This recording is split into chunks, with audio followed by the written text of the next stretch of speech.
అని body shaming చేసినప్పుడు లేని న్యాయం,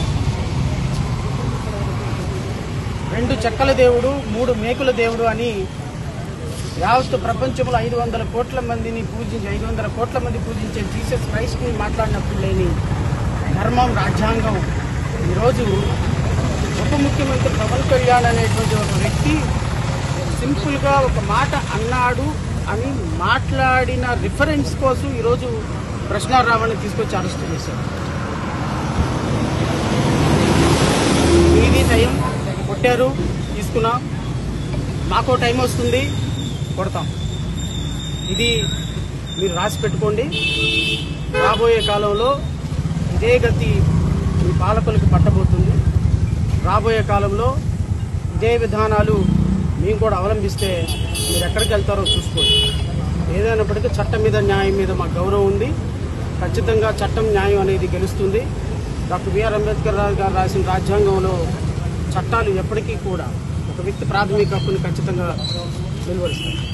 గొంతు పిసికి చంపుతా నా కొడకల్లారా అని ప్రతిపక్ష నాయకులుగా ముఖ్యమంత్రితో పాటు ఉన్న 151 మంది ఎమ్మెల్యేలను మాట్లాడినప్పుడు లేని చట్టం, నా కొడకల్లారా అని మాట్లాడినప్పుడు లేని న్యాయం, నా కొడుకుని మక్కిలు ఎరగొడతానని చేసినటువంటి మాటలు ఉప ముఖ్యమంత్రి అయిన తర్వాత ఒక్కొక్కడికి యోగి ఆదిత్యనాథ్ ట్రీట్మెంట్ ఉంటుంది. కాళ్లకి కాళ్లు, కీళ్లకి కీళ్లు ఎరగొట్టి అరచేతిలో రేఖలు మార్చేస్తానని గౌరవ ఉప ముఖ్యమంత్రి గారు చేసినప్పుడు మాటలు మాట్లాడినప్పుడు లేని చట్టం, న్యాయం, ధర్మం ఈ రోజు ఆయన మాట్లాడినటువంటి మాటని ఒక రిఫరెన్స్ గా తీసుకుంటే వస్తుందా? ఒక చట్టం వస్తుందా? ఒక చిన్న మాట అన్నందుకు ఈరోజు అరెస్ట్ చేసి ప్రశ్నించే గొంతుని లోపల పెడతారు. ఎక్కడికి వెళ్తారు? ఈరోజు మీది, రేపు మాది. ఒకరోజు మాకు టైం వస్తుంది. నిన్న కాక మొన్న మీ పంతం నానాజీ ఒక ఎమ్మెల్యే, ఒక మాజీ ముఖ్యమంత్రిని పట్టుకొని నా కొడకాని మాట్లాడినప్పుడు లేని చట్టం, న్యాయం ఈరోజు మీకు గుర్తొచ్చిందా? ఎవరు ఎలా మాట్లాడుతున్నారు, సామాజిక మాధ్యమాల్లో ఎన్ని మాటలు మాట్లాడుతున్నారు మీకు చూడటం లేదా? ఈరోజు రఘురామకృష్ణరాజు ఒక హానరబుల్ డిప్యూటీ స్పీకర్ పదవిలో కూర్చొని తీసేసిన మెజిస్ట్రేటు, హాఫ్ కోర్టు, లిల్లీ పుట్టు అని మాట్లాడినప్పుడు ఏమైపోయింది ఆ గౌరవం? మాటకు మాట అన్నాం, మేము కూడా అన్నాం. గౌరవ ఉప ముఖ్యమంత్రి గారు పవన్ కళ్యాణ్ గారు, నేను 3 సంవత్సరాలు నన్ను వేధిస్తే వెంటాడితే నా కొడకల్లారా అని అన్నాను. నేను 151 మంది ఎమ్మెల్యేలని ఒక ముఖ్యమంత్రిని పట్టుకొని వైసీపీ నా కొడకల్లారా అని చెప్పు చూపించాడే. ఆ చెప్పు చూపించిన విధానం మాకు వర్తించదా?